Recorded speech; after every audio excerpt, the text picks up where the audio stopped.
Nerds and welcome to Cosmic Nerd Studios. Today we discuss memory, so stay tuned. Today we discuss memory and how horrible it really is. No matter how good you think your memory is, it's actually not as good as you think. Fun fact about memory, did you know that every time you remember something, you remember it wrong? Memory is more like a recreation than a storing. Like, a lot of people think of it like storing something on your computer, how you store it and then when you want to see it again, you pull it back up, it's an exact copy. Well, your memory is not like that. It's more like you recreate it every time you think about it. So every time you think about a certain instance in your life, like what you had for breakfast this morning, every time it gets slightly off, slightly different than what it originally was. So every time you remember something, you are basically ruining that memory. Also, did you know that it's really easy to implant false memories into your brain, and you will actually add details to that false memory? In fact, in a study shown, a couple words, give me a second.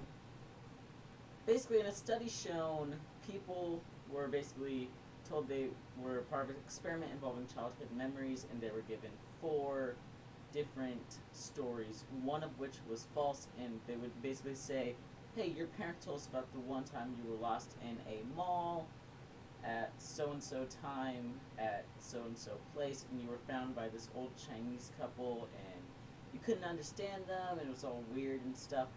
And a lot of the time, the patients or the people who were participating in the experiment were able to add in details that never existed. Even if they had never even been lost in a shopping mall, they would add in their own, their own details to the story. Sorry, I can't talk today. My mind's going flat. It's like really late at night. I haven't had much sleep because of video games and computers and stuff. But yeah, so they were actually able to add in detail about facts that were completely 100% false.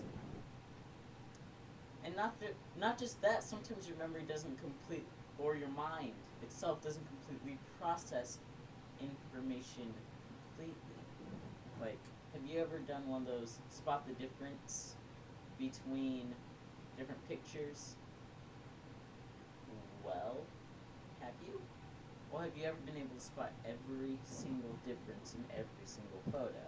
I'm sure you have.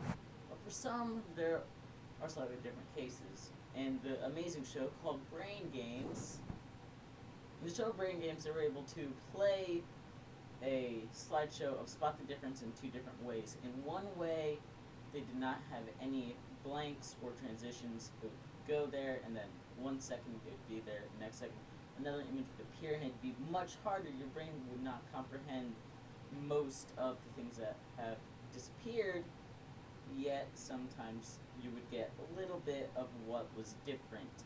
Yet when they actually added a transition phase between it, you were able to notice almost all of the things missing in each photo or different. In fact, if you were asked to describe me at the beginning of the video, how would you describe me? Would you have noticed how my shirt has changed multiple times throughout the show? Well, have you? If you have, please put it down in the comments below. Like, favorite, comment, and subscribe. I don't know why I said favorite. That's something that Twitter and I think Facebook has. Anyway, don't forget to like, comment, subscribe, share this video with everyone who is interested in this kind of stuff. And don't forget, I will be back on Thursday explaining the character Jay Garrick, because he's appearing in the Flash TV show starting on Tuesday. Don't forget to watch that. Arrow also starts on Wednesday. Don't forget to watch that either. And hopefully I will see you later this week. See ya, broskies.